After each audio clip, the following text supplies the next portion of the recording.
Dahulu bangga menjadi pengusaha, sekarang bangga menjadi pejabat, pegawai. Kalau dulu tidak. Saya masih mendengar juga orang tua-tua dulu, pegawai kang kerja, iyo tuh umur panjang tapi rezeki bagaan. Itu dulu. Kalau sekarang tidak ada itu. Sehingga lapangan wirausaha itu tidak lagi menjadi tumpuan masyarakat Minangkabau. Orang merantau sekarang jadi pejabat, jadi pegawai. Kalau dulu orang merantau jadi pengusaha. Ini sebenarnya kalau ditinjau dari sisi ekonomi ini merugikan. Karena kalau orang jadi pengusaha itu dia membuka lapangan kerja. Membawa orang lain. Orang sekampungnya dia bawa. Saya ingat dahulu ada salah seorang, walaupun beliau ibu rumah tangga, tapi dengan membuat rumah pangkas rambut saja, sekian banyak, sekian orang dari kampungnya bisa dia tampung dan bekerja, mendapatkan penghidupan. Tapi kalau jadi pegawai membawa dusa anak dan kampung itu nepotisme namanya tuh. Nepotisme itu dengan cara-cara seperti itu mendorong nanti orang bersikap zalim dan tidak adil. Walaupun sekarang nepotisme itu sudah dianggap biasa saja oleh orang. Ya contohnya bapaknya presiden, anaknya wakil presiden.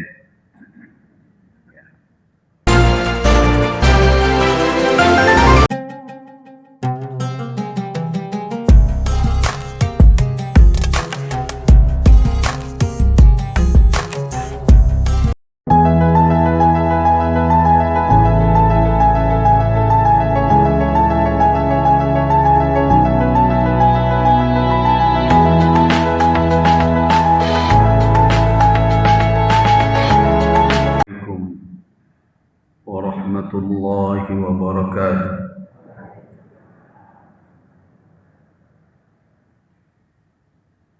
Alhamdulillahilladzi arsala rasulahu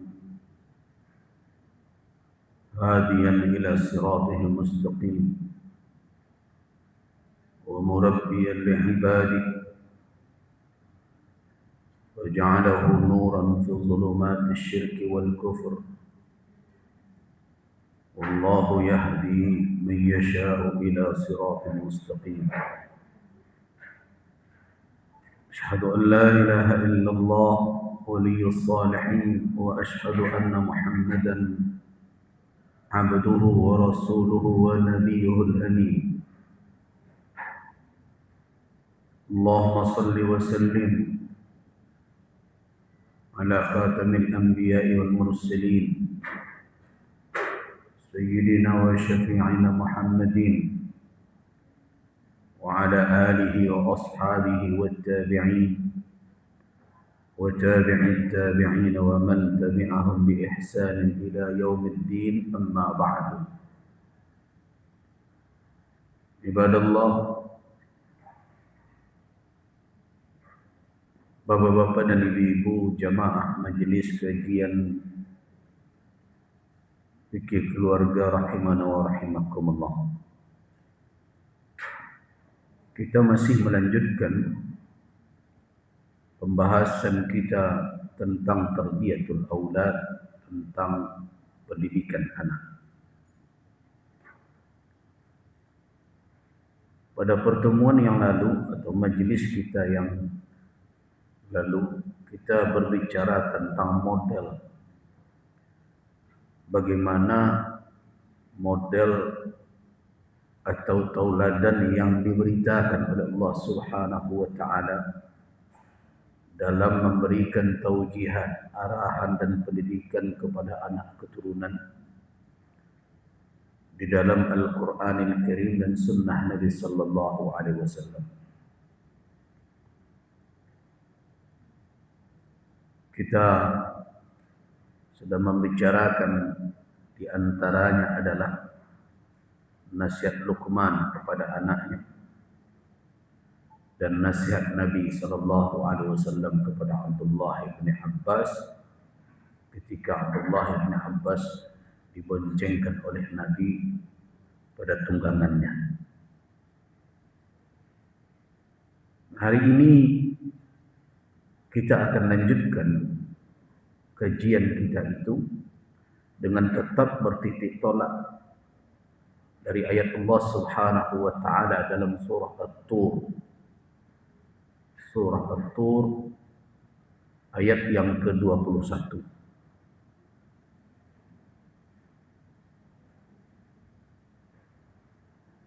Surah At-Tur merupakan surah yang ke-52 di dalam Al-Quran Al-Karim.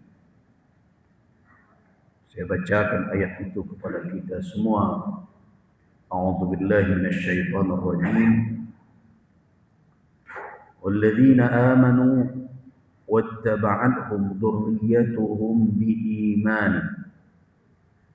alhaqna bihim dzurriyyatahum wama alatnahum min amalihim min syai' kullu imri'in bima kasaba rahim.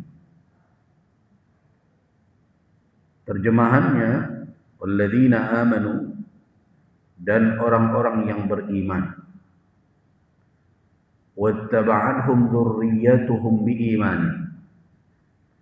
dan mereka diiringi oleh keturunan mereka dengan iman pula. Jadi iman diiringi oleh keturunan yang beriman pula. Alhaqna bihim dzurriyyatahum, kami hubungkan, kami iringkan anak keturunan mereka dengan mereka. Apa yang dihubungkan, apa yang diiringkan, apa yang diikutkan. Nah, kalau kita baca tafsir para ulama adalah orang tua yang meninggalkan generasi yang saleh akan mendapatkan limpahan pahala dari amal anak cucu. Ini terlepas dari berdoa. Berdoa urusan lain lagi. Berbuat kebaikan saja anak-anak kita, maka kita mendapatkan imbalan dari pahala dari amalan yang dibuat oleh keturunan tersebut. Wa ma alatnahum, dan kami tidak kurangi mereka, min amalihim, imbalan pahala mereka itu tidak kami kurangi. Jadi imbalan pahala anak tidak berkurang. Tetapi orang tua yang telah mendidik mereka, yang telah mengokohkan iman mereka juga mendapatkan pahala tanpa mengurangi imbalan anak yang beramal. Kullu mri'in bima kasaba rahim, setiap orang itu terikat dengan usaha yang dia lakukan. Nah, di sini sebenarnya ada beberapa kalimat yang harus kita garis bawahi. Yang pertama di situ kata iman. Yang akan mendapatkan keutamaan seperti itu adalah iman. Orang tuanya beriman, anak-anaknya beriman pula. Tapi kalau orang tuanya kafir, anaknya beriman, dapatkah ini? Tidak. Atau sebaliknya, orang tuanya mukmin, anaknya kafir, apakah dia akan mendapatkan? Tidak mendapatkan. Jadi di sini dikatakan oleh Allah, wattaba'athum dzurriyyatuhum biiman, diiringi atau diikuti oleh keturunan mereka dengan iman pula. Jadi sama keimanan. Kemudian yang kedua adalah pahala amal si anak atau keturunan tidak berkurang dengan dilimpahkannya atau diberikan pula imbalan pahala kepada orang tua yang telah mendidik dan membina mereka. Dan yang ketiga, Allah Subhanahu wa taala memberikan alasan mengapa itu diperlakukan oleh Allah. Alasannya kullu mri'in bima kasaba rahim. Orang tua yang mendapatkan bonus pahala atau limpahan pahala itu karena ada kasab, ada usaha yang telah mereka lakukan di dalam mendidik putra-putri mereka. Jadi berarti anak-anak yang baik, anak-anak yang saleh itu adalah buah dari perjuangan orang tua. Nah, kenapa ini yang saya ingatkan di awal majelis kita? Supaya kita semakin mengikhlaskan diri dalam mendidik anak-anak kita. Anak-anak ini anggap saja investasi akhirat. Karena itu banyak niat kita yang harus kita perbaiki di dalam mendidik generasi muda. Sebagian orang tua terkadang mendidik anak itu seperti berbisnis. Sekian pokok bara baliknya labon. Nah, sehingga ada pula yang mematok kepada anaknya setor sekian persen dari gajinya. Batu panik dia mengulian anak.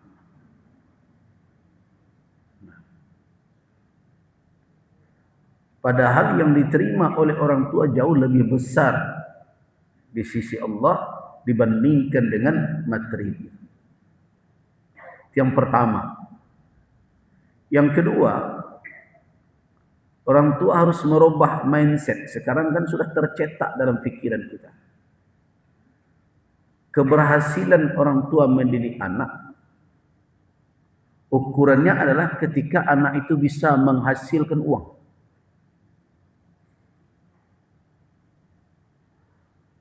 Apalagi ditambah pula dengan embel-embel harus bergaji tetap jadi pegawai. Itu sekarang itu yang tercetak di dalam kepala banyak para orang tua. Jadi kalau anak tidak punya jabatan, itu seperti orang tua gagal. Orang Minang sudah seperti itu sekarang. Dahulu orang Minang ini tidak terlalu terpesona dengan jabatan jadi pegawai dan kekuasaan. Dulu. Karena itu kebanggaan orang tua Minangkabau dulu ketika anaknya sukses berbisnis. Punya toko. Dulu. Kenindak jadi pejabat bangga. Sehingga kalau ditanya orang tua, apakah anaknya sudah bekerja atau belum? Nah, acuannya kemana? Sudah punya nomor induk pegawai tidak dia? Kalau belum, itu menganggur. Alun lain, lebar kali tes alunnya lulus. Masih menganggur jok ini. Dia ada orang pernah cerita, mengapa semangat entrepreneurship atau semangat kewirausahawan di tengah masyarakat Minang tidak seperti dahulu. Karena orientasi orang tua Minangkabau sudah bergeser. Dahulu bangga menjadi pengusaha, sekarang bangga menjadi pejabat, pegawai. Kalau dulu tidak. Saya masih mendengar juga orang tua-tua dulu, pegawai kang kaja. Iyo tuh umur panjang tapi rezeki bagaan. Itu dulu. Kalau sekarang tidak ada itu.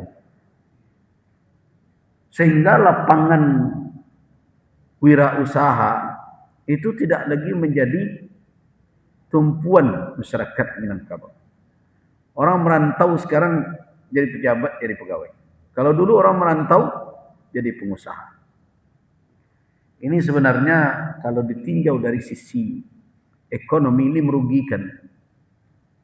Karena kalau orang jadi pengusaha itu dia membuka lapangan kerja. Membawa orang lain. Orang sekampungnya dia bawa. Saya ingat dahulu ada salah seorang, walaupun beliau ibu rumah tangga, tapi dengan membuat rumah pangkas rambut saja, sekian banyak, sekian orang dari kampungnya bisa dia tampung dan bekerja, mendapatkan penghidupan. Tapi kalau jadi pegawai membawa sanak dan kampung tu nepotisme namanya tu. Nepotisme itu dengan cara-cara seperti itu mendorong nanti orang bersikap zalim dan tidak adil. Walaupun sekarang nepotisme itu sudah dianggap biasa saja oleh orang. Ya contohnya bapaknya presiden, anaknya wakil presiden. Terah-terah seperti itu sekarang kan terbangun lagi. Dulu kan reformasi itu yang disuarakan, singkirkan hal itu.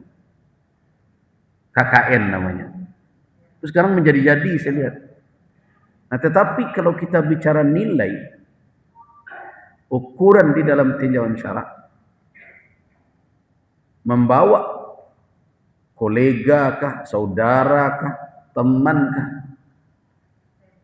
untuk mendapatkan jabatan-jabatan tertentu itu sangat berpeluang untuk berlaku tidak adil. Kenapa?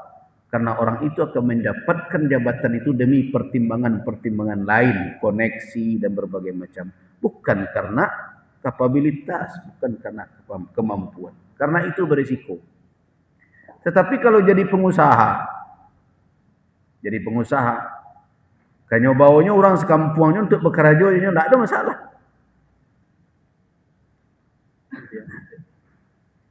Tidak ada persoalan. Selama orang tersebut bisa mengikuti apa yang menjadi ketentuan di dalam usaha atau bisnis. Nah, berarti semangat orang Minang yang mulai bergeser ya, fokus mereka tidak lagi kepada kewirausahaan, ini sebenarnya merugikan bangsa ini. Karena talenta orang Minang untuk berdagang itu sudah diakui orang. Nah, seharusnya itu dipertahankan. Tidak perlu bergeser kepada yang lain. Ya kalau toh ada, ya jangan fokus ke sana. Kembali kita ke pendidikan anak. Jadi janganlah mendidik anak itu seperti berbisnis tadi. Betong pulau bara modal nanti pakai. Dan bara balik. Padahal yang kita harapkan adalah anak-anak itu bisa mandiri dan mampu untuk membiayai diri mereka, bertanggung jawab dengan amanah yang mereka pikul. Dan yang kedua yang perlu diperbaiki tadi apa? Mindset. Cara berpikir kita. Jangan jadikan ukuran keberhasilan pendidikan anak itu adalah jabatan. Tetapi apa? Ketaatannya kepada Rabbul Alamin. Itu ukurannya. Untuk apa dia jadi pejabat tinggi tetapi dia meninggalkan salat? Untuk apa dia berpangkat tinggi tapi dia mendurhaka kepada Allah Subhanahu wa taala? Jadi pola pikir ini yang sudah dirubah orang tanpa kita sadari. Sehingga kita melihat keberhasilan kita mendidik anak dengan ukuran-ukuran material. Tapi kalau dituduh orang kita materialistik, kita marah. Tapi prakteknya kita jalankan. Nah, itu orang tua materialis tuh. Marah kita itu. Tetapi secara realita itu terjadi. Kenapa? Karena ukuran keberhasilan kita dalam membina dan mendidik generasi kita adalah material. Jabatan, gaji, penghasilan, dia sudah dapat fasilitas apa. Nah, Pola fikir seperti itu sedikit demi sedikit dahulu dimasukkan orang supaya kita berubah. Kalau dahulu tidak. Pesan orang tua ketika anak merantau apa katanya? Ba'ana lah kaidut susahnya, tapi sembayang jangan tinggal anak. Nah, begitu orang tua.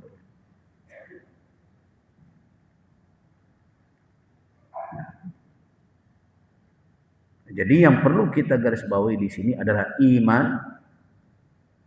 Kemudian yang berikutnya adalah ikhtiar. Itulah yang menjadi alasan orang tua mendapatkan limpahan pahala dari amal saleh anak. Kalau berdoa bagaimana? Itu amal lain. Dengan hanya berbuat baik saja anak keturunan kita sudah mendapatkan limpahannya. Berdasarkan kepada ayat ini. Karena ayat ini tidak berbicara anak berdoa untuk orang tua. Kalau dia doakan lagi, ada lagi tambahan. Nah, mudah-mudahan ayat ini menambah motivasi kita, semangat kita untuk meninggalkan warisan yang terbaik untuk anak cucu kita. Warisan terbaik itu adalah iman. Warisan yang terbaik itu adalah ketaatan kepada Allah dan Rasul. Nah, karena orang tua berikhtiar, berusaha untuk itu, nah imbalan itulah yang diberikan oleh Allah Subhanahu wa taala. Jadi kalau kita kembali kepada hadis, idza mata ahadukum, atau dalam lafaz lain, idza mata ibnu Adam, apabila seseorang kamu meninggal atau anak Adam meninggal, inqata'a anhu amaluhu illa min salas. Terputuslah amalnya kecuali di antara yang 3 bentuk itu. Amal dia. Yang pertama sedekah jariyah, sedekah yang dia keluarkan di masa hidupnya. Tapi kemudian setelah dia tiada, jariyah manfaatuha. Maknanya adalah mengalir manfaatnya dan faedahnya. Walaupun dia telah tiada, tapi dengan manfaat yang berkesinambungan itu, dia tetap menerima imbalan pahala. Yang kedua apa? Ilmun yuntafa'u bih, min ilmin yuntafa'u bih. Ilmu yang dia sebarkan, yang dia ajarkan, yang dia tunjukkan kepada orang. Di masa hidup dia. Yuntafa'u bih. Setelah dia tiada, ilmu itu tetap dimanfaatkan, dipergunakan, dijadikan pedoman oleh orang yang diajarnya setelah dia tiada. Nah, selama orang itu mengamalkan ilmu itu, maka pahala akan terus mengalir kepadanya. Yang ketiga apa? Waladin salih. Anak yang saleh. Anak yang saleh maksudnya apa? Anak yang saleh yang dia didik semasa hidupnya, yang dia usahakan dengan kasab dia, dengan ikhtiar dia, dengan segenap potensi dia, menjadikan anak itu saleh di masa hidupnya. Setelah dia tiada, anak tadi tetap melakukan kesalehan, menjalankan ketaatannya kepada Allah. Nah, apalagi kalau dia berdoa pula untuk dia. Jadi tidak dibatasi maknanya berdoa saja. Dan dalam hadis itu, waladin salih yad'u lahu. Sebagian ulama hadis mengatakan kata yad'u lah itu tambahan. Sebenarnya min waladin salih. Anak yang salih saja, selama kesalehannya terus bertahan setelah orang tuanya tiada, maka amal salihnya akan didapat oleh orang tuanya faedahnya. Nah, kalau kita renungkan ketiga amal di masa hidup tadi sama landasannya itu, yaitu ikhtiar kita di saat hidup. Sedekah kan ikhtiar kita. Ilmu ikhtiar kita mengajarkan kepada orang. Anak yang saleh ikhtiar kita dalam mendidiknya. Nah, ketiga amal di masa hidup ini sedekah yang kita berikan dari harta kita, ilmu yang kita ajarkan, itu ikhtiar kita, usahawa itu kepada orang lain. Yang ketiga, anak yang kita didik menjadi saleh. Selama yang tiga ini tetap berketerusan setelah kita meninggal, kita akan menerima. Apalagi kalau anak tadi berdoa. Nah, kalau begitu Allah Subhanahu wa taala menjanjikan melalui lisan nabinya. Kalau janji nabi berarti janji Allah Subhanahu wa taala. Menjanjikan melalui lisan nabinya imbalan yang akan dia berikan kepada hamba tadi.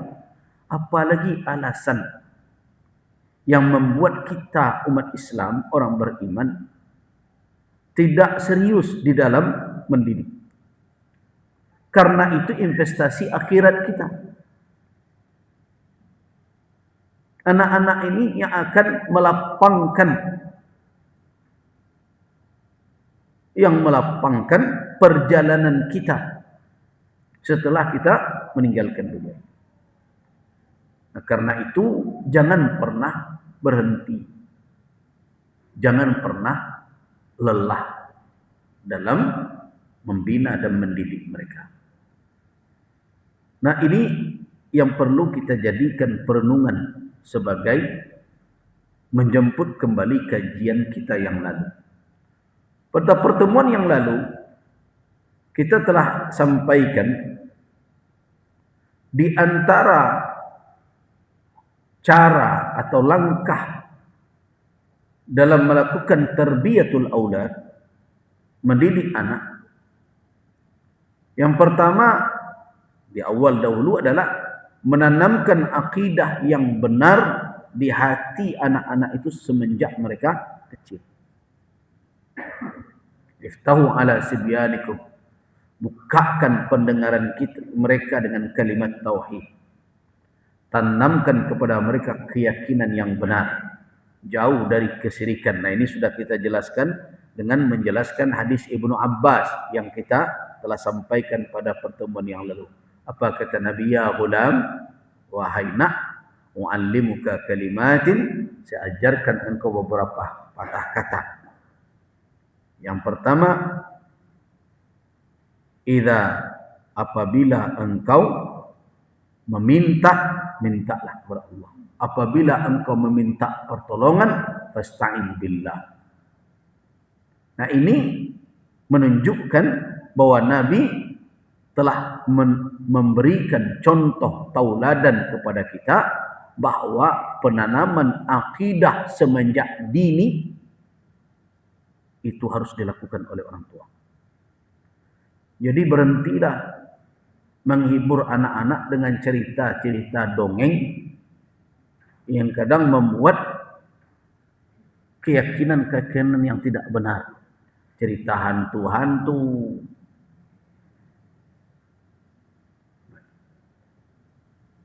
itu pola-pola kita dahulu itu. Jangan siang hari dah usah keluar, hari panih beko tak sapo. Nah, itu dah yang pertama.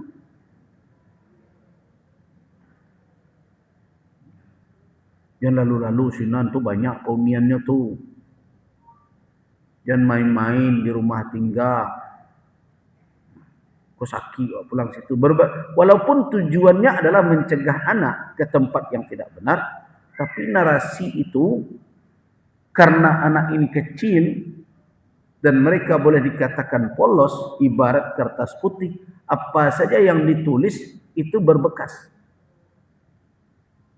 Nah, karena itu berhati-hati.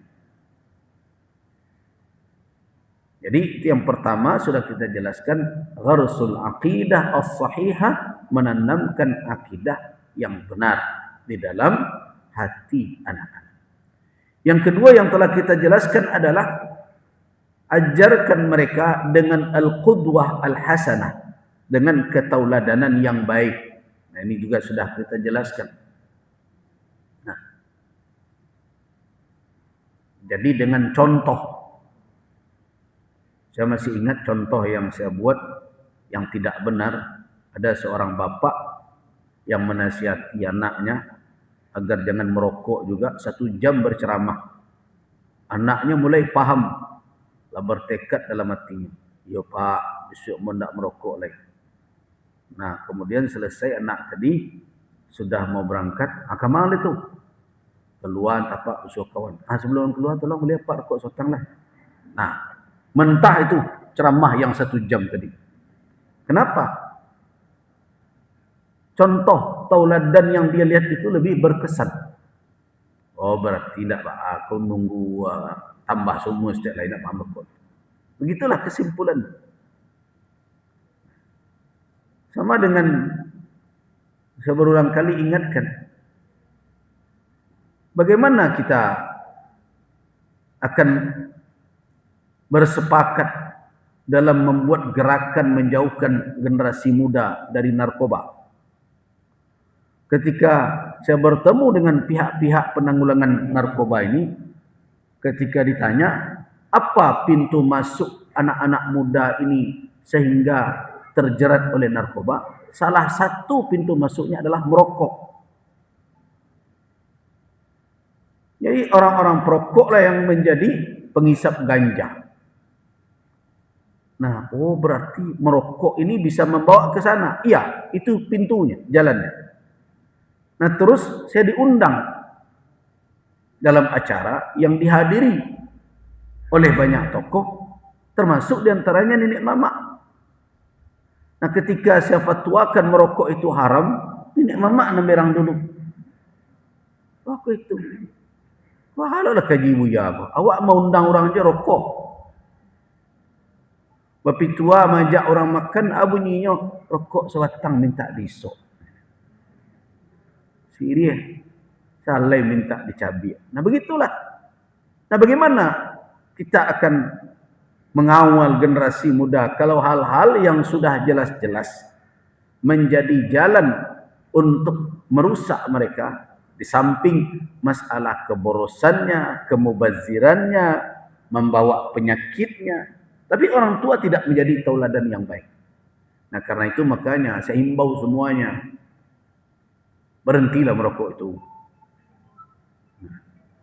Termasuk juga Nenek Mama, ubah lelai, tidak usah lu lah mau undang pakai rokok tu juga. Allah tu,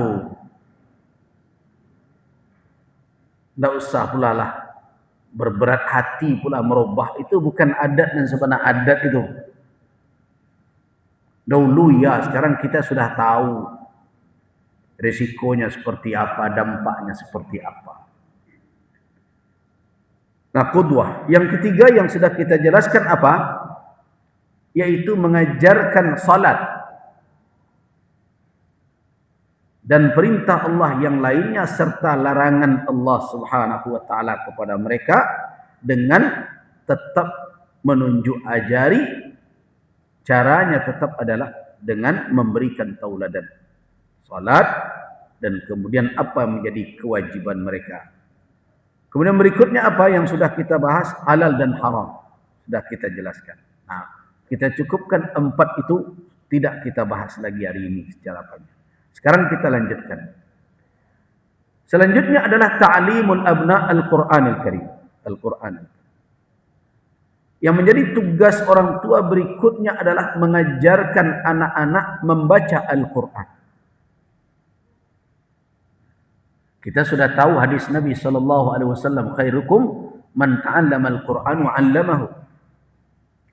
Yang terbaik di antara kamu, jadi kalau kita memang ingin anak kita menjadi anak-anak yang terbaik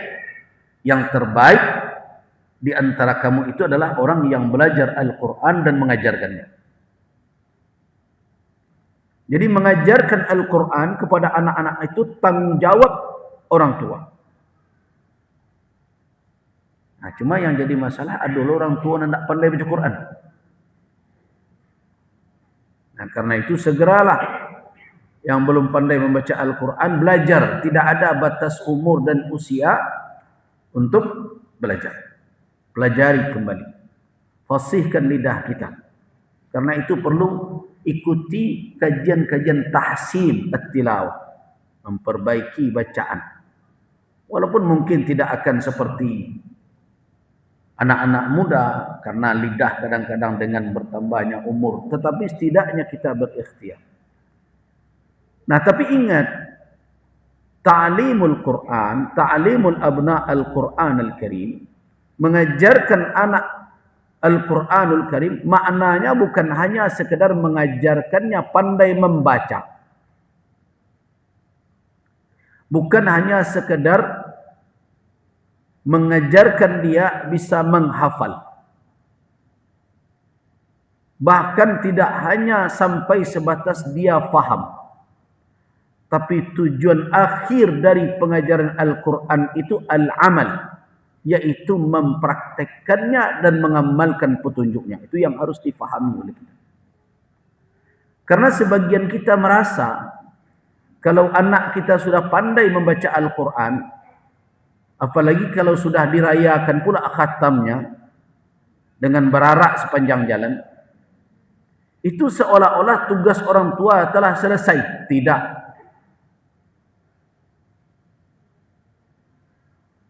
Tidak selesai sampai di situ.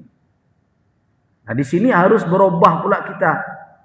Kita menganggap tugas kita kalau anak sudah pandai membaca Al-Quran, ajolah kalau dia ajar mengaji. Belum selesai. Nabi SAW, walaupun Fatimah sudah dewasa sekalipun, tetap saja beliau menuntunnya untuk mengamalkan petunjuk syariat. Jadi tujuan Al-Quran diturunkan tidak hanya sebatas dibaca, walaupun dia disebut Al-Quran. Al-Quran kan sesuatu yang dibaca. Tidak hanya sebatas dibaca. Tetapi apa? Apakah dihafal? Menghafalnya bagus. Belajar membacanya wajib. Harus. Kemudian berikutnya, apa lagi? Afala yatadabbaruna, mentadabburinya, memahami maksud dan tujuannya. Kemudian sampai di situ belum. Tujuan akhirnya adalah Al-Quran itu diamalkan, dipraktekkan dalam kehidupan. Itu tujuan utama. Jadi rombak itu niat dan tujuan kita di dalam mengajarkan anak Al-Quran Al-Karim. Jadi tidak sebatas dia pandai membaca, dia hafal, atau mungkin dia pandai menjelaskan. Tujuan akhirnya adalah Al-Quran menjadi tuntunan yang ia praktekkan di dalam kehidupan. Nah, disinilah titik lemah kita. Kenapa saya katakan titik lemahnya? Coba lihat. Orang sering tersinggung ketika mushaf dilecehkan orang. Bagus. Saya setuju. Mushaf jangan dilecehkan. Tetapi tahu tak bapak-bapak dan ibu-ibu? Kitab dalam bentuk mushaf yang berisikan tulisan kalamullah ini patut kita hormati dan harus kita hormati. Kenapa? Karena di dalamnya adalah catatan tulisan wahyu. Tetapi apakah menghormati wahyu Allah hanya sebatas menghormati catatan ini, kitab ini? Ketika akan membaca kita cium, ketika selesai membaca kita cium. Selesaikah menghormati Al-Quran dengan cara begitu? Tidak. Betapa banyak hari demi hari kita lihat umat Islam sendiri melecehkan Al-Quran. Bagaimana cara mereka melecehkan Al-Quran? Tidak mempedulikan apa yang menjadi petunjuk dan tuntunan yang ada di dalam. Mana yang lebih berat?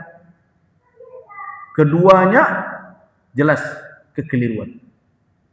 Tetapi kalau kita timbang, mana yang lebih dahsyat? Kita merendahkan Al-Quran dengan apa?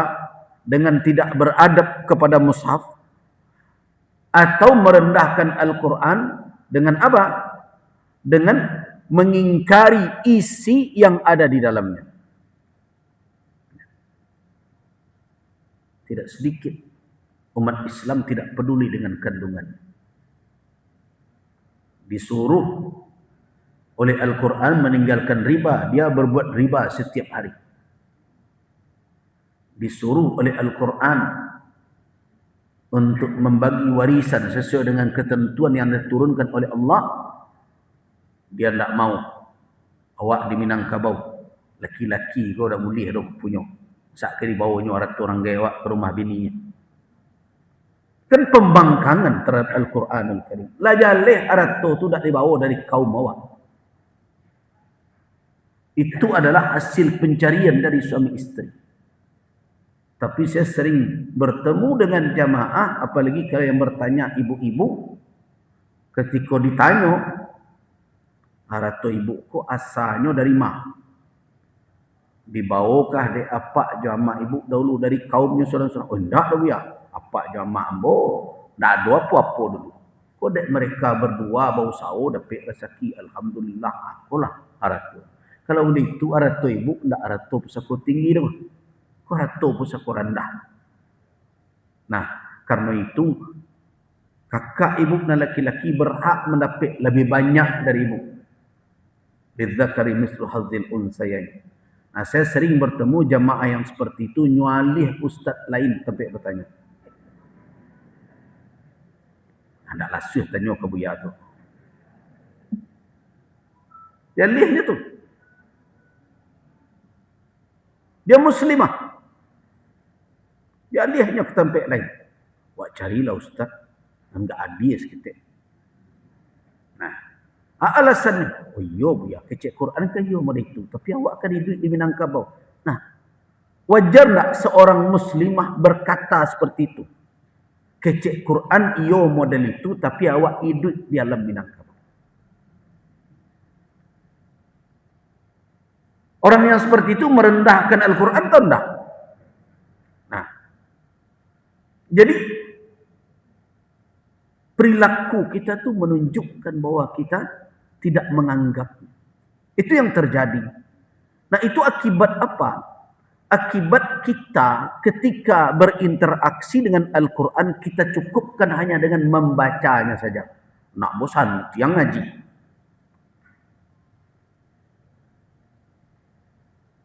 Juara kali. Nah, tu barak tutup kepalanya tu. Oh, nyong ngaji santiang. Tapi ini duit modern. Tidak sedikit orang yang pandai membaca, tapi tidak mengamalkan.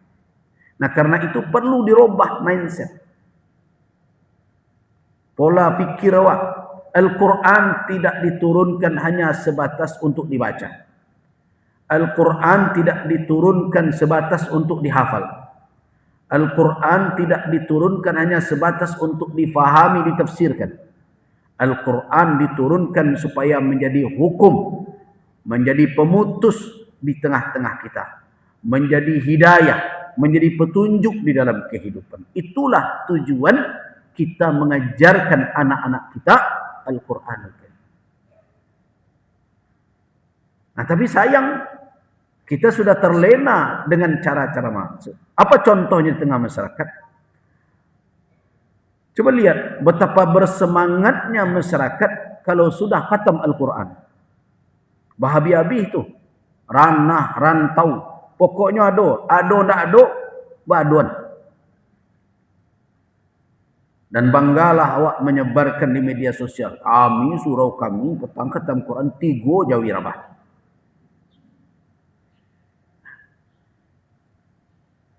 Tapi pengajian tafsir 3 bulan dah berhenti di situ.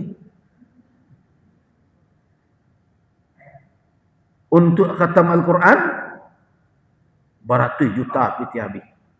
Itu baru nambah kumpuan. Nah, indak terkumpuan dan biaya masing-masing tabara pula aliknya. Ambo cok tanya ke orang dan khatam Al-Quran berabi petang. Ini banyak juga ya. Untuk acaranya. Acara apa? Beli bajunya. Baju siapa banyak? Ya, baju awak, ada baju anak. Baju anak berseo. Baju ibu-ibu yang baru. Jadi kalau khatam Quran tu nampak dan ambo ada anak-anak tu nampak dan ambo labih lo mak-mak di belakang agak jongkik lo sikit. Nah, habis dengan seremonial seperti itu. Nah, ini cara beragama kita ini sudah bergeser. Saya sudah berulang kali ingatkan.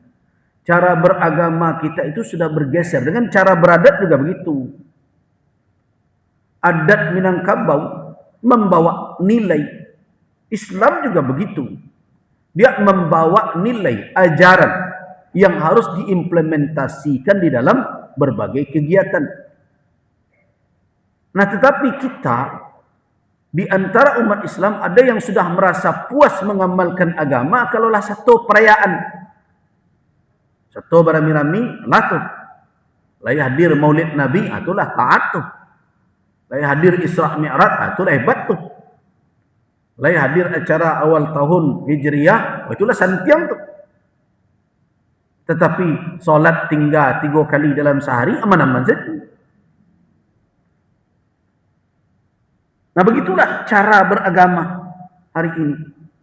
Semangat kita itu bukan pada esensi dan bukan pada menjalankan ajaran, tetapi pada sorak-sorainya. Itu yang saya katakan, agama kita ini sudah mengarah pula kepada pencitraan. Karena sudah bergeser. Beradat juga begitu. Adat Minang itu keunggulannya bukan pada aleknya, tapi pada nilai. Tapi orang beradat sekarang tidak bernilai. Tidak nilai yang dipakai. Kalaulah dipakai itu kuluk tanduk, dek nan produksi, lalaki baju gadang, dek nan laki-laki, lah terpasang pula deta jo saluk. Nah, kalau lalaki baju besiba berbagai macam, itu menurut orang Minang nyo sedang beradat itu. Walaupun sudah itu nyo besi onjak bergoyang. Jadi anan sabana adik sebenarnya. Adik dan sabana adik itu nilai malu. Acu calik kini. Kalau abawakan biasanya yang tinggi itu malunya, yang tabah malunya itu wanita. Coba lihat di media sosial. Lai ada malu le tu, cerita di dalam bilik bertampilkan di kamera. Lai ada malu le tu, mulut awak tak terjaga dalam mengucapkan berbagai kata-kata dan bercarut tiuk sebanta berbagai macam. Lai ada malu le tu, anak-anak muda awak berbimbang-bimbang tangan, tak ada hubungan suami isteri, kemudian ditampilkannya di media sosial dan dicalik oleh orang tuanya. Biarlah kan anak muda kini. Nah, awak menyebut juga awak orang Minang memakai adik bersandi, syarat-syarat bersandi kitab Allah. Adik nama tu. Jadi jangan cukupkan hanya dengan seremonial, dengan perayaan, dengan festival. Sebab di mana titik temunya antara syarak dengan adat adalah pada nilai. Nilai itu adalah hilang. Itu nak awak sadihkan kini. Jadi taklah mulai calilah orang beradik ke beralik-alik sini tu. Kalau itu iyo tu, kare tu. Kurang seseketek kebo. Wan japutan tak sesuai, tak jadi. Jadi bergeser. Beragama juga begitu. Jadi sudah saatnya kita menyadari bahwa kita ini telah bergeser dari mengamalkan ajaran kepada tampilan pencitraan. Nah, jadi karena itu berubahlah. Acara-acara nan sifatnya sorak-sorai itu tidak usah terlalu banyak-banyak pada. Habis hari itu, habis energi dengan itu. Sedangkan kita berpacu dengan waktu yang merusak awak berbagai cara memasukkan racun ke tengah kita. Awak main-main jolek. Anak-anak awak tu menjadi apa? Menjadi farisa, menjadi mangsa yang empuk oleh berbagai macam misi yang dibawa orang. Nah, siapa yang bertanggung jawab di situ? Orang tua. Di ta'lim al-abna Al-Quran Al-Karim. Tujuannya adalah mengamalkannya. Kita lanjutkan. Di antara pendidikan yang harus dijalankan oleh oleh orang tua kepada anak adalah al-adlu bainahum. yaitu bersikap adil di antara mereka. Adil. Bersikap adil antara anak. Nah, di sini kita sering melupakan aspek ini. Tidak sedikit anak-anak yang dijangkau oleh orang-orang yang tidak benar di luar rumah, disebabkan oleh kekecewaan terhadap orang tua yang tidak bersikap adil terhadap mereka. Makanya ibu-ibu, kalau ada anak enam bungsu, si bungsu tak beradik lain, perhatian lebih, segalanya berlebih. Salah nanyo, kakak jun kena adik. Dia biasalah adik mana. Padahal dia sudah dewasa. Nah, inilah yang akhirnya membuat anak tadi tumbuh dengan merasa diistimewakan di antara saudara-saudaranya. Dan anak yang lain yang merasa kecewa dengan perilaku cara pendidikan seperti itu kadang menumpahkan kekecewaannya kepada yang lain di luar rumah. Nah, kalau lai dapetnya orang nanelok, lai dapet panawa, ubek, tapi kalau dapat orang yang jahat, maka dijadikanlah anak yang kecewa ini sebagai mangsa mereka. Jadi banyak kejadian anak-anak yang ditangkap oleh narkoba, oleh LGBT berbagai macam karena ada kekecewaan tidak diperlakukan secara adil dalam rumah tangga. Nah, saya ambil satu dalil sebagai catatan kenapa perlu bersikap adil. Ada seorang sahabat, ini hadis sahih dalam riwayat Al-Imam Al-Bukhari, ada dalam riwayat Imam Muslim, ada juga dalam riwayat Imam Abu Daud, Imam An-Nasai, dan Imam Ahmad Ibn Hanbal. Namanya adalah Nu'man bin Bashir. Nu'man bin Bashir dalam beberapa riwayat dikatakan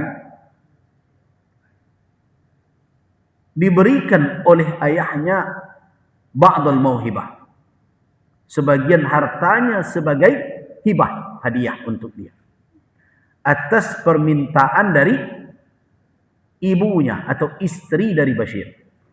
Amrah nama istrinya. Nah, kata istrinya, Bashir, harta banyak, agiakanlah Nu'man sebagian. Dan Bashir memberikan kepada Nu'man. Tapi istrinya ini mengatakan, kalau engkau telah berikan, ashhid alaiha Rasulullah sallallahu alaihi wasallam. Minta Rasulullah sebagai saksi atas pemberian ini. Kata istrinya atau kata ibu Nu'man. Sudah diberikan ini, tapi tunggu dulu. Minta Rasul jadi saksi. Maka kata Nu'man, fa'akhadha biyadi. Ketika itu ayah saya, Bashir, mengambil atau menarik tangan saya. Fantalaqa bi, dan saya diajak dibawanya hatta ataina Rasulullah sallallahu alaihi wasallam. Sampai kami datang bertemu dengan Rasul sallallahu alaihi wasallam. Nah, ketika sudah berjumpa dengan Rasul, apa kata Bashir? Ya Rasulullah, inna hadzal ghulam sa'alatni ummu. Sesungguhnya anak ini diminta saya oleh ibunya an ahbalah hibatan, untuk memberikan hadiah kepadanya. Nah, fawahabtuha lillah, saya penuhi permintaan itu. Itu kata Bashir kepada Rasul. Jadi anak ini diminta oleh istri saya, oleh ibu dia, agar saya memberikan hibah kepadanya. Fawahabtuha, saya penuhi permintaannya itu, saya berikan kepadanya sebagian harta saya lillah, karena Allah. Kan bagus itu Bashir, tidak ada salahnya di situ. Kalau kita lihat sepintas, di mana salah? Tidak ada. Tapi anehnya apa? Istri saya, ibu anak ini berkata, faqalat ashhid alayya,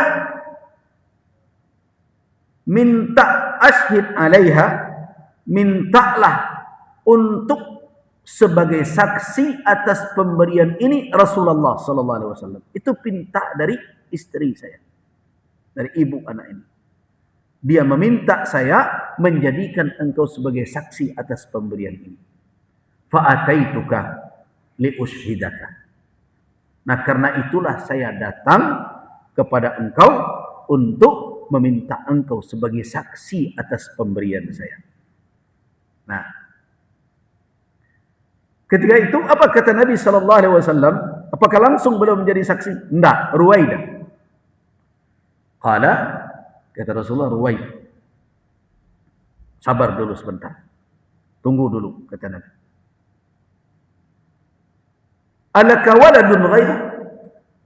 Hai Bashir, apakah engkau punya putra, punya anak selain Nu'man ini? Qala na'am, kata Bashir, ada. Kemudian Rasul terus bertanya, kullum a'taitahu kama a'taitahu? Apakah setiap anak engkau itu engkau berikan pula hibah sebagaimana engkau memberikan kepada si Nu'man ini? Apa jawaban Bashir? Qala la. Kata Bashir, tidak. Nah, kalau begitu, qala, apa kata Nabi sallallahu alaihi wasallam? Fala tushhidni idan. Bila demikian keadaannya, jangan engkau minta saya jadi saksi. Inni la ashhadu ala jurin. Saya tidak akan bersaksi atas sesuatu yang tidak adil, sesuatu yang menyimpang dari jalur keadilan.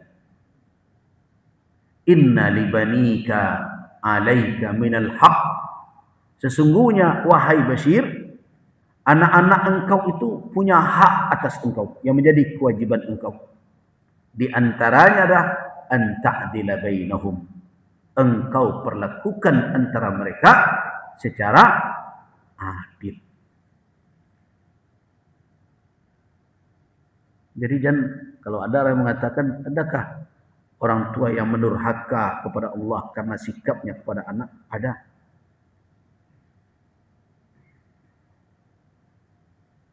Nah, kini coba periksa diri awak seorang-seorang, perlaku awak ke anak.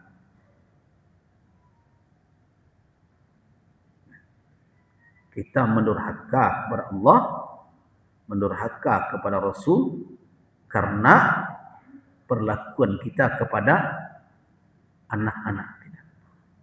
Ada anak bana tarikh saja, tak ada salahnya. Ada anak nan salah saja, walaupun nama ni pebuat. Itu yang dikatakan al-muhabah namanya. Muhabah itu kalau diterjemah bahasa awaknya pilih kasih. Kalau bahasa kampung mana barimpang namanya.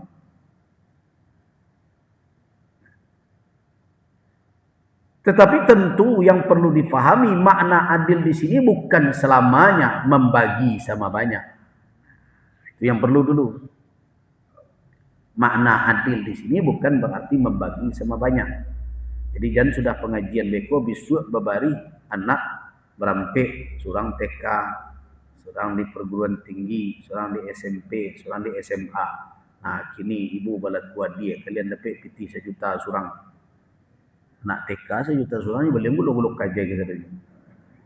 Nah, tentu dalam hal ini ada 2 ketentuan yang perlu diperhatikan. Yang pertama, dari sisi yang memang mereka patut menerima sama banyak, jangan dibedakan. Ini ada hal-hal yang mesti sama banyak. Jangan dibedakan. Kalau tidak dalam kategori itu, maka kategori kedua adalah berikan sesuai dengan hajat dan kebutuhan. Jadi jangan ajat yang satu setiap meminta dapat, tiba yang satu lagi kalau meminta enggak. Nah, dalam hal ini tidak boleh ada perbedaan mendasar antara laki-laki dan perempuan sesuai hajatnya. Nah, tapi dalam perkara yang mereka harus disamakan, harus disamakan. Dalam perkara mereka, dalam hal-hal mereka yang harus diberikan sesuai dengan kebutuhan, berikan sesuai dengan kebutuhan. Nah, adil itu akan menanamkan kepada anak banyak hal.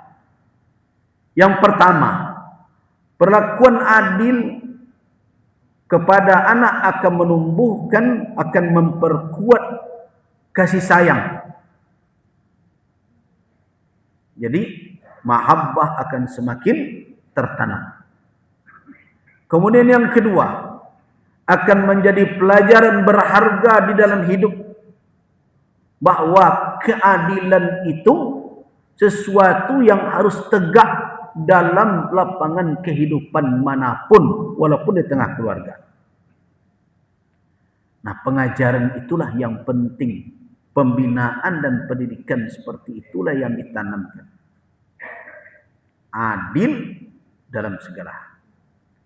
Nah, hari ini pelajaran adil itu yang hilang dari tengah, kadang di tengah rumah tangga dan keluarga. Sehingga tidak ada keadilan itu keluar dari rumah tangga. Jadi ketika orang keluar tidak nyebawa keadilan lagi. Kenapa? Karena di rumah tangga sendiri mereka tidak menemukan kadang keadilan. Sehingga susah awak mencari adil gini. Kenapa? Dah terbiasa menyimpang-nyimpang.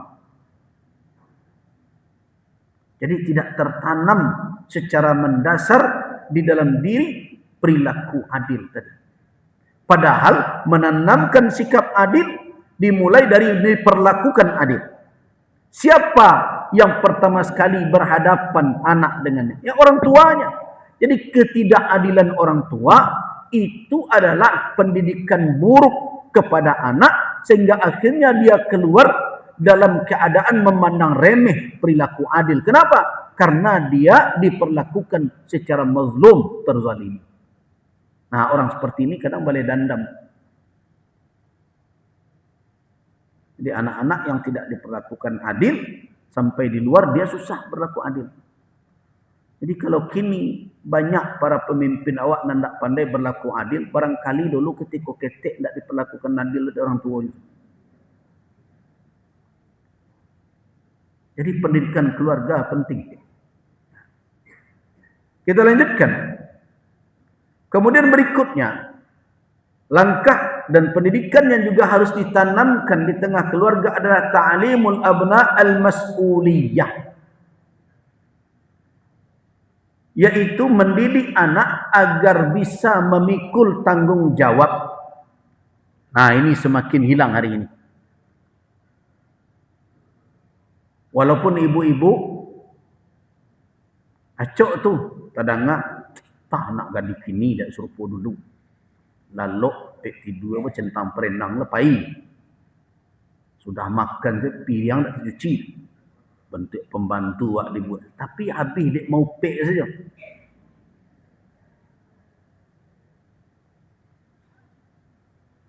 Apakah ibu-ibu yang seperti tadi menyadari tak bahwa itu buah dari pendidikan ibu-ibu kepada anak? Kenapa? Karena kita merasa menyayangi anak itu dengan memanjakannya sehingga tidak diberi beban tanggung jawab apapun.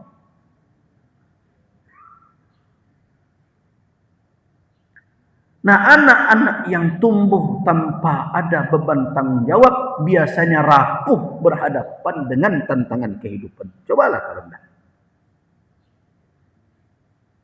Coba lihat. Jadi anak-anak yang tumbuh tanpa beban tanggung jawab biasanya rapuh kalau berhadapan dengan tantangan kehidupan. Jadi sudah saatnya dikembalikan pola pendidikan, anak diberi mas'uliyah, tanggung jawab.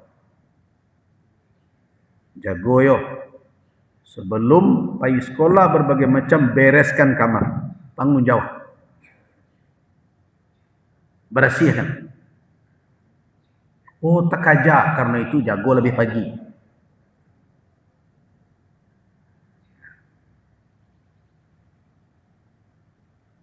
Nah, hari ini tidak.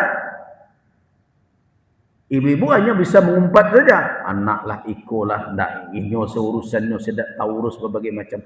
Padahal itu buah dari perilaku kita. Bagaimana kita memperlakukan mereka selama ini. Pagi, anjo mah. Sore, anjo bu. Tambah lo nenek cik lain. Tak dia main bau nenek sekolah. Amang pilih tu. Kau dah.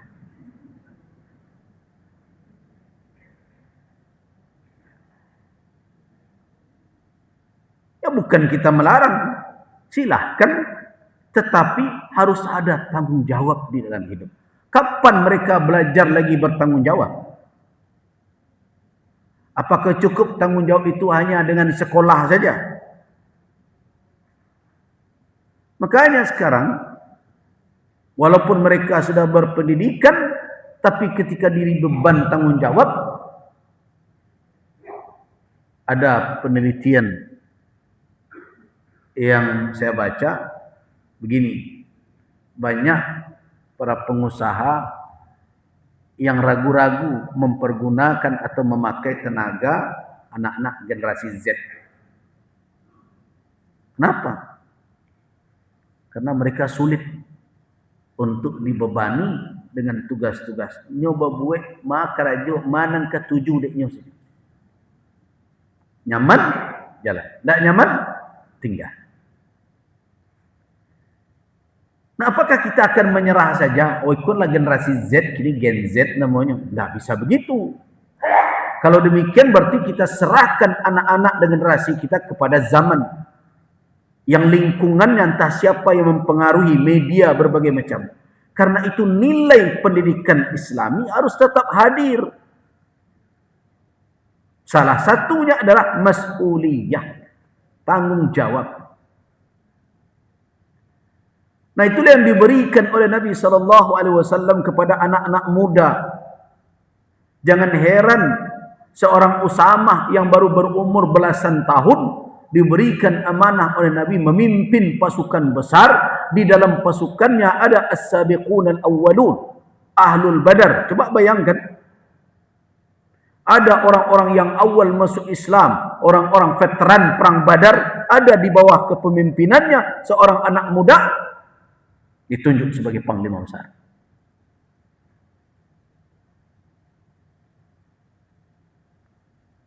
Lihatlah Umar bin Al-Khattab bagaimana mendidik Ibnu Abbas di tengah-tengah orang tua yang ahli dan pakar di dalam Al-Quranul Karim. Ketika duduk mereka bermudzakarah, mengkaji tentang petunjuk syariat, Umar bin Al-Khattab mendudukkan seorang Ibnu Abbas, anak muda yang masih mentah. Nah, semua itu adalah ujian apakah dia memikul tanggung jawab atau tidak. Dan tidak usahlah jauh-jauh betul kita-kita yang mungkin hari ini merasakan bagaimana pendidikan masa lalu dibebani dengan berbagai tugas. Dan kalau kita renungkan, kadang-kadang pada waktu itu, kalau kita telusuri kembali ke belakang, ketika itu kita berkata, kok karih mana orang gaya kawai.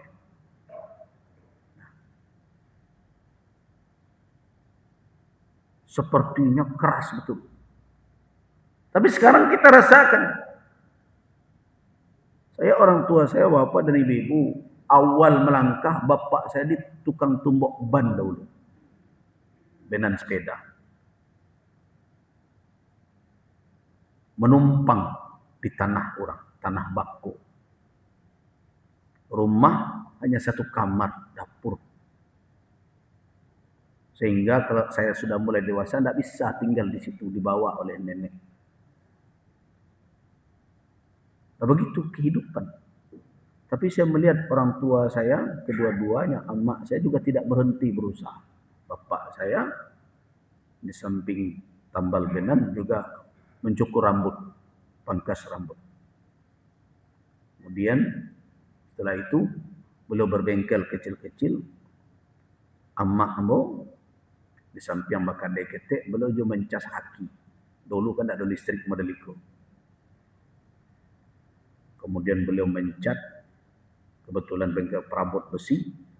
Kemudian terus telah bisa beli freezer, model kulkas buat es. Nah itu kami semua harus bekerja. Saya masih ingat, kalau saya lihat tangan saya ini ada 4 luka berjahit, 4 jahitannya. Ini karena luka memotong tebu dahulu. Buat es tebu. Pagi-pagi sudah harus bangun, kayu sepeda mengantarkan es ke kedai-kedai. Pergi sekolah bawa es pula, pulang ambil lagi. Sore sebelum maghrib itu sudah buat es.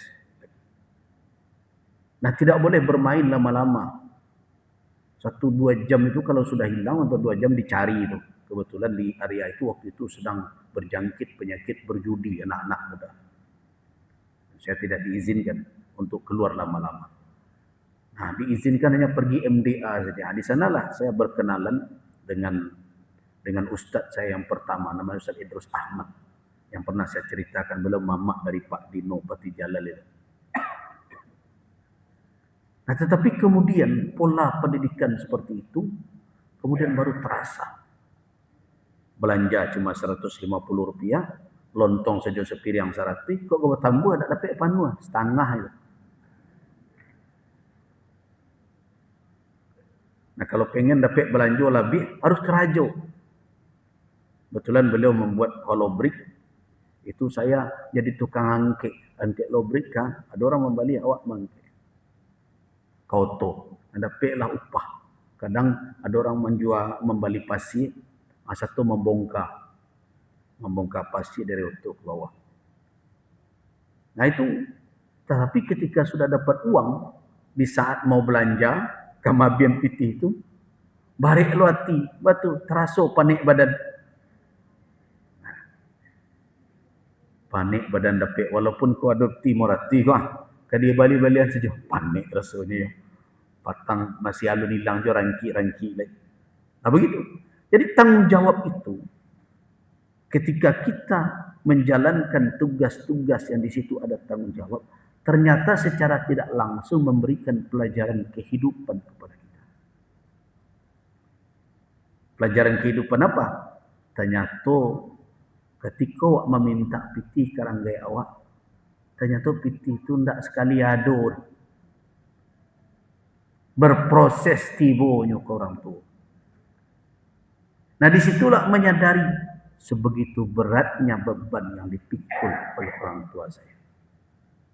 Sehingga awak berpikir-pikir.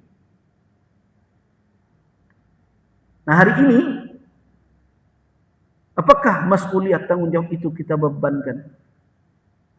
Jadi heran, anak seorang pebisnis, pedagang, tidak pandai berdagang.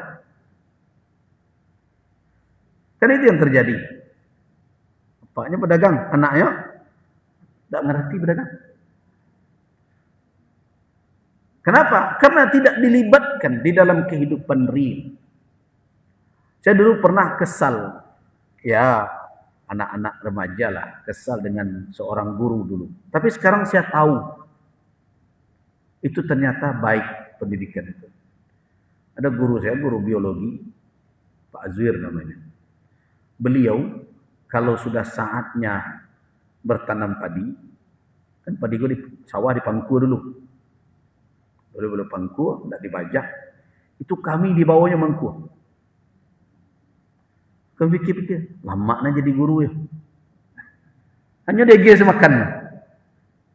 Tapi kemudian kita sadar, mengapa itu beliau jalankan. Ternyata yang tidak pandai ke sawah, jadi pandai ke sawah. Nah, pendidikan seperti itu hilang sekarang. Dari tengah keluarga, dari tengah masyarakat. Dahulu, masjid Surau Gadang, Masjid Jami punya sawah. Sekarang sudah hilang. Dahulu, anak-anak yang mengaji bergotong royong mengurus sawah masjid. Saya masih ingat sanawiyah saya, sanawiyah Muhammadiyah, punya ladang Muhammadiyah di hutan, di rimba sana. Sekali-sekali kami dibawa ke sana. Nah, sekarang yang ada adalah anak-anak ketika liburan, anan tekan harinya. Pairaun. Tak betul. Nah, tapi kan ibu-ibu tidak merasakan, tidak menyadari bahwa sebenarnya anak-anak kita ini sedang digiring kepada apa? Kepada suatu pola kehidupan yang bisa dikatakan tidak siap untuk memikul tanggung jawab. Hidupnya habis dengan pesta-pesta dan perayaan-perayaan. Dahulu barangkali mana awak sekolah nak merayakan, tamek tak doge perayaannya dulu dah. Kini ndak sadonyo perayaan. Naik kelas perayaan, ulang tahun perayaan. Nah, alai pokoknya setiap waktu habis liburan tahun, jalan-jalan, amat kumpulkan uang. Kini nampu siang orang tua saja, piti itu sebentar. Nah, saya tidak memperkarakan uang, mungkin ibu-ibu bapak banyak uang, tetapi apa nilai yang tertanam kepada anak-anak dengan pola seperti itu? Hidup santai. Tidak siap berhadapan dengan tantangan kehidupan. Nah, itulah yang kita amini terus. Tapi ba'alo akan mengecekkan anak-anak. Nan amaknya hobi ke pestanya. Sama sih. Reuni dari mulai perguruan tinggi, dalam mulai sampai ke SD reuni. Nan dulu reuni TK antara ini. Kedipangan gaya hidup seolah-olah kita tidak berdaya saja berhadapan dengan gaya hidup itu. Nah, jadi sekarang memperbaiki generasi yang akan datang dengan cara seperti ini, menjauhkan mereka dari tanggung jawab kehidupan yang real, itu berbahaya. Anak-anak menjadi lemah mental berhadapan dengan tantangan. Nah, karena itulah di dalam Islam, kalau kita lihat pola pendidikan yang dibebankan di dalam syariat kepada anak-anak, anak-anak harus diberi tanggung jawab dan mereka dipandu dan dituntun. Lihat Nabi SAW ketika beliau hidup bersama dengan paman beliau Abu Talib. Ketika beliau hidup bersama dengan Halimah dari Bani Sa'ad, ibu susu beliau. Apa yang terjadi? Ketika beliau lihat Halimah dari Bani Sa'ad, Halimatus Sa'diyah itu hidup dengan peternakan berbagai macam. Apakah beliau ikut bersama dengan saudara-saudara beliau mengembalakan ternak? Ikut. Ketika beliau hidup dengan Abu Talib, paman beliau, dan beliau melihat keluarga paman beliau itu hidup dalam serba berkekurangan. Nah, beliau membantu paman beliau ala qararid. Coba bayangkan, hanya dengan uang-uang receh yang beliau terima mengembalakan ternak orang-orang Makkah. Nah, apakah kita tidak mau meniru bagaimana Nabi SAW menjalani kehidupan masa kecil dan remaja beliau? Padahal umur Nabi, kalau mau kita renungkan, hanya belasan tahun, puluhan tahun ketika itu. Kenapa? 6 tahun beliau dengan ibu beliau, sampai dengan ibu beliau. Umur 8 tahun beliau sudah ditinggalkan kakek beliau. Semenjak itu beliau hidup bersama dengan paman beliau. Nah, ada qarari, uang-uang recehan dari penduduk Makkah yang beliau terima sebagai upah dari mengembalakan ternak.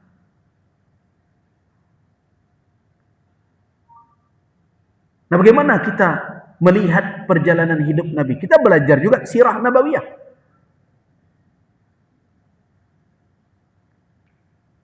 Nah, rasa seperti itu akan tumbuh.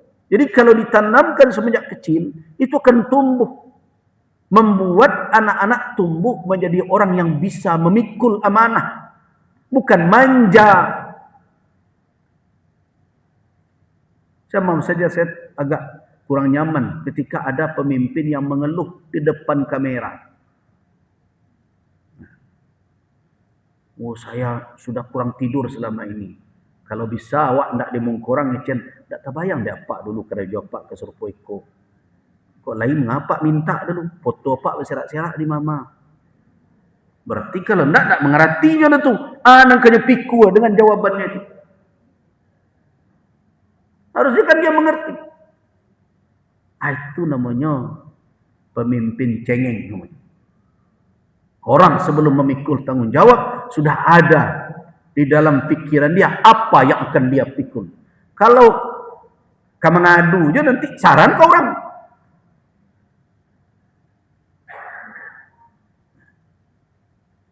Nah, kenapa lahir yang seperti itu? Karena tidak tahan tepat. Tidak tahan tampuk. Nah, bagaimana membuat anak-anak generasi ini, generasi yang tangguh adalah dari kecil mereka harus dididik memikul tanggung jawab. Nah, coba lihat kalau kita lanjutkan sejarah Nabi, ketika beliau telah menikah dengan Khadijah Ummul Mukminin radhiyallahu anha, beliau lihat keluarga paman beliau semakin ekonominya tidak baik-baik. Rasa itu muncul. Makanya Ali bin Abi Thalib beliau ambil dari paman beliau dan hidup bersama Nabi sallallahu alaihi wasallam. Karena itu Ali bin Abi Thalib semenjak kecil hidup bersama Nabi, terdidik di tangan Nabi. Jadi tumbuh rasa. Nah, kalau ini tidak dijalankan, maka rasa akan sensitivitas terhadap orang lain akan berkurang. Tidak ada. Jadi kalau dikatakan banyak anak-anak kini tidak sensitif, mencari orang tak payahnya cari saja. Kan begitu anak-anak muda hari ini. Ada orang tua terang tonton saya jatuh. Ayo, lagai mele juga sinan. Kenapa sensitivitas itu hilang? Karena mereka tidak diberikan rasa bertanggung jawab terhadap diri, terhadap keluarga, terhadap masyarakat. Jadi latihan kepemimpinan itu tidak bisa dengan memasukkan orang 3 malam ke hotel. Yakinlah, kalau saya sejak dulu tidak percaya dengan cara begitu. Latihan kepemimpinan yang hakiki itu adalah di lapangan kehidupan. Disitulah tumbuh. Orang bisa jadi pemimpin atau tidak. Nah, ini kan banyak Ramadan kan. Acara sekian hari digodok. Kalau indahnya bijo bayi di dalam kehidupan tidak bisa. Itu nanti kecekkan dari orang awak. Kalau padi nampu, kama kemenjamu hendak walaupun kata langit. Tahu nak ibu istilah itu. Kalau padi nampu, kama si kemenjamu. Walaupun diantang ke dekat matahari tak kamasi kan. Aku no, memang padi hampu. Jadi begitu juga yang akan melahirkan anak-anak yang tangguh tidak bisa mengandalkan program-program. Saya berulang kali saya katakan. Yang paling utama harus dibenahi adalah pendidikan keluarga, pendidikan rumah tangga, tarbiyatul aulad, pendidikan anak di dalam rumah tangga. Orang tua harus kembali menghadirkan rasa tanggung jawab terhadap anak-anak. Salah satunya yang hilang, orang tua tidak lagi mau memberikan beban tanggung jawab, mendidik anaknya bagaimana bertanggung jawab dalam kehidupan. Yang terjadi hari ini serba memanjakan.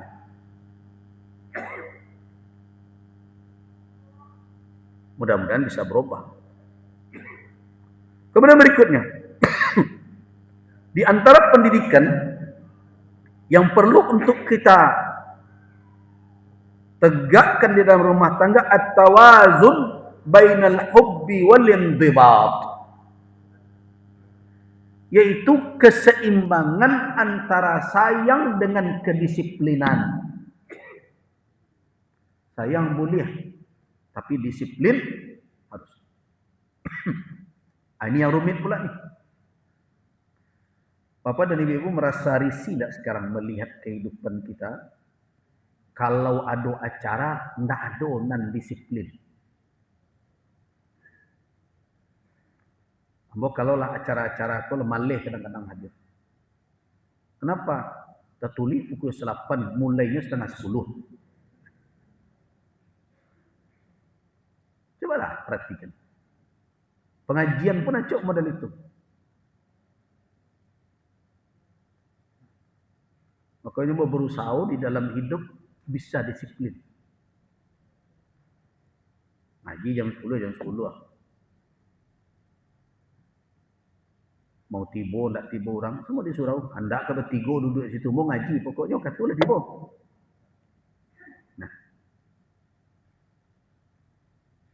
jadi intibat, kedisiplinan itu di mana dilatih?